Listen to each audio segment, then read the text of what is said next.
there is, and must be the first consideration in everything they do. They must reconsider God's position and their own. God is not just the elephant in the room. He is either the cause and source of the whole assembly and the purpose of every person in that assembly, or he simply isn't God. And what of the dignity of the human person? Once God is denied or relegated, then the relegation of the person is inevitable. We either have a being with a God-given and therefore infinite dignity, or we are a being to be weighed, measured, evaluated, and valued or not, depending on the outcome of that evaluation. I know this scenario well. I have a son, Jamie, who was a valued member of society. Until at 4 months, he was immunized and suffered a severe reaction. He suddenly became a non-person, a medical embarrassment, to be shunned and scrap-heaped and later to be fought through the courts, something that's still going on today. The Ryan Report and the ongoing scandal of some of our psychiatric, disability, and geriatric institutions make it clear that although our Constitution proclaims the dignity and destiny of every human person, policy by successive governments of every political party deny it in their actions and in their budgets. And what happens is the old truth applies to our leaders. If you do not practice what you proclaim, you will inevitably proclaim what you practice. Only the most humble, like St. Paul, will admit that they failed to live up to their beliefs. Most of us will eventually seek to justify ourselves by abandoning or changing our beliefs to accommodate our lives. And once we do this, individually or as a culture, we follow the inevitable logic of relativism. We have seen this progression from abortion to embryo destruction to euthanasia. And make no mistake about it, the challenge of the next 5 years is euthanasia. For us to shift our personal rights from the legal base, and this is a particular challenge for us in Ireland because we are going to make a decision for all of Europe. And in doing so, if we shift our personal rights from the legal base of our Constitution to the Charter of Fundamental Rights, we have risked our personal rights and those of the most vulnerable people in Europe. This shift would be coming at a very bad time, as legal relativism is very strong in the European Court of Justice. What will the EU Court do post-Lisbon when asked to interpret the terms from the Charter like life and dignity? Consider that the Court serves an EU that destroys 1 million babies a year in abortion, and that Court serves an EU that's on the brink of a demographic winter, in which it faces the impossible financial situation of having 1/3 of its citizens over 65 within the next 40 years. And the number of its citizens with disabilities increased from the traditional 10% to 20% or more. In 2007, a euthanasia campaign for Europe, a pan-European euthanasia campaign, was launched in the Parliament. And interestingly enough, the person who launched it was the leader of the separation of the intergroup I mentioned to you before on the separation of church and state. Now, at this launch, they brought the NGOs from all over Europe who are working towards euthanasia. And they talked about the necessity at the moment to work country by country. And as you know, 2 months ago, Luxembourg finally legalized euthanasia. But they said that once the Charter of Fundamental Rights is put in place, once Lisbon is ratified, that they will be able to, and they were fully confident, bring the right cases to the European Court of Justice. And they were confident that these right cases, that the court would interpret the words life and dignity in a way that would allow for euthanasia. Now, I hope they're wrong, but this is the plan. And for anyone to think it's not the plan is to be keeping your head in the sand. and particularly for pro-life politicians to ignore this threat is either irresponsibly naive or inexcusably blind. A politician's love of the European project should not blind them to the dangers to human dignity and human life in the direction that the project is taking. And as with creation in general, the approach to the person and to the body is one of control. Control, not appreciation, and control, not an approach of appreciation. And we see this control in the control of the reproductive system. You know, Dr. Boyle may be here today. We helped him to put in, there was a budget line, money to be given, quite a lot of money to be given to research on infertility. And yet, although a wonderful research project was submitted by Dr. Boyle, all of the money went towards IVF. So there's this not appreciation but control of so many areas of the body, but particularly of reproduction, in the money spent, in what they're willing to look at, etc. But finally, what of the theology of the body, of God's revelation of himself in our physical, emotional, and spiritual makeup, and in the relationships of love between a man and a woman and the family? What of his revelation of his love and of who he is and who we are in a political world in which God is out of the picture and the dignity of the human person is unacknowledged? Is it possible to get this right? Yes. And why? Well, first of all, because thankfully, when we see what our politicians do, we have to remember they are completely and utterly out of touch with reality. And secondly, because relationship is the one area of incredible hope.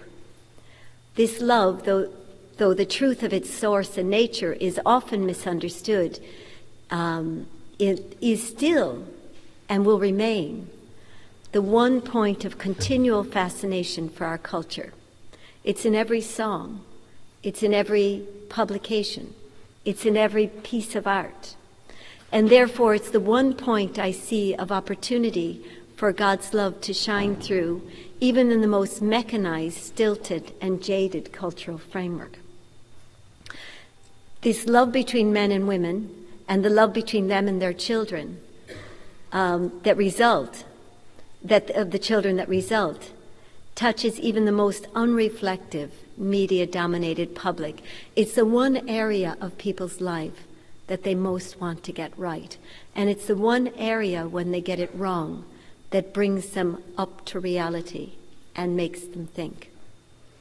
It's the starting point, and for many, the only point that has potential to lift their hearts beyond themselves, from the distractions of entertainment, from the cares of everyday life, and from the prejudices of their background. It's that one critical point. And as in any good 12-step program, any formula for change, change can and will happen if we have the ability to take that first step. And I'm convinced that the theology of the body, spread by the example of those who embrace it, will be and is the first step, lighted by grace, that will bring many people and even our poor culture out of its current malaise. I'm also convinced, having spent the last 5 years in the European Parliament, that our politicians will be the last to know when it happens.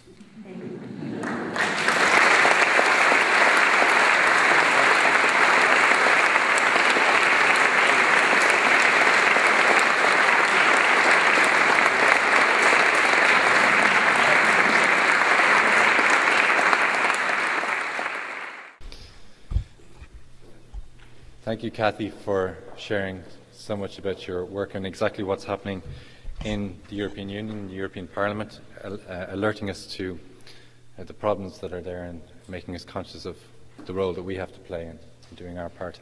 I'd also like to thank you for all the wonderful work you've done in defending the most vulnerable and particularly proclaiming the dignity of the person. So.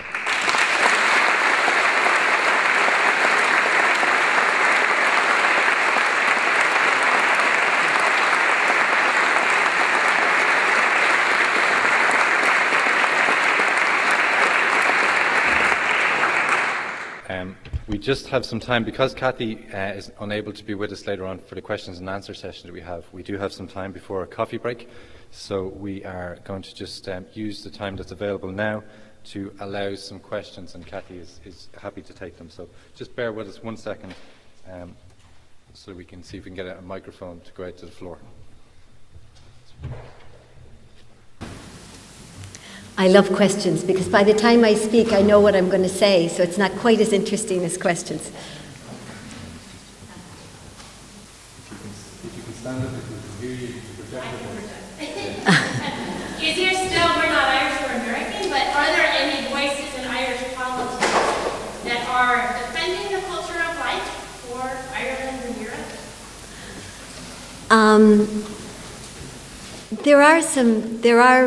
In fact, it's quite interesting. I'll start with Europe. Certainly in the Parliament, there are a number of MEPs who you can quite frankly say are pro-life and will vote pro-life if it's put in front of them. The problem is whether or not they will be active. And if you're not active, often votes are put in at the last minute. So if you're not absolutely watching for it, you might miss it and vote the wrong way. The other problem is that although we do have some very pro-life MEPs, we have some very anti-life MEPs as well. The biggest threat to life right now is Lisbon. And I don't care what they say and the guarantees they're going to give us on abortion. The biggest threat to life, and remember there are no guarantees on euthanasia or on embryo destruction. The biggest threat to life is Lisbon. And all of our pro-life MEPs, and by that I would include Gay Mitchell and Marian Harkin, would vote pro-life. Liam Aylward, and I don't want to leave anyone out, but they will still support Lisbon, and at the end of the day, that will be the route for euthanasia, and I am convinced eventually abortion as well. So in terms of Ireland, maybe people could answer that better than I can. There are certainly members of our Parliament who are pro-life or who would support a pro-life background, maybe even quite a few, but whether or not that's more important to them than party policy, than Europe, etc., is the problem. It's a question of their priorities.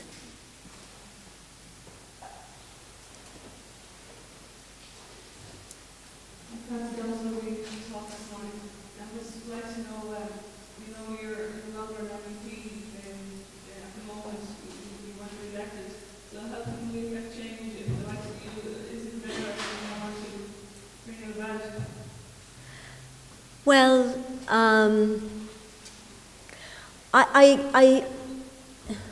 let's see. Prayer. Prayer is a big thing.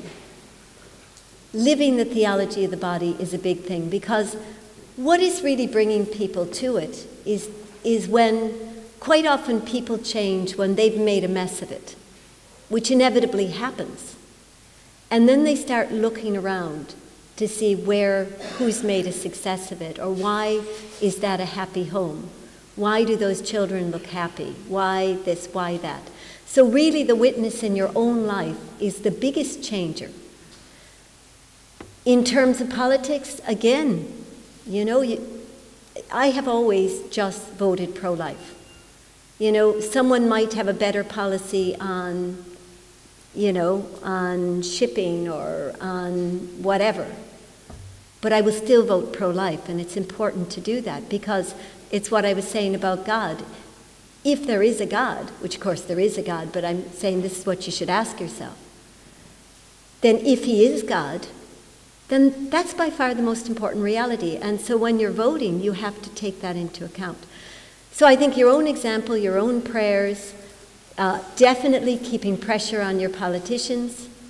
I mean, God is good. He can, okay, I may have been, I was one of the main leaders in the Parliament over the last 5 years. But he's plenty of soldiers. He's plenty of leaders. If he moves you to a different part of the battlefield, it's because that's the best place for you to be, and he will raise up someone else to do that work. So I'm not worried in that way. But I think the reality is that we need to stop looking to our leaders.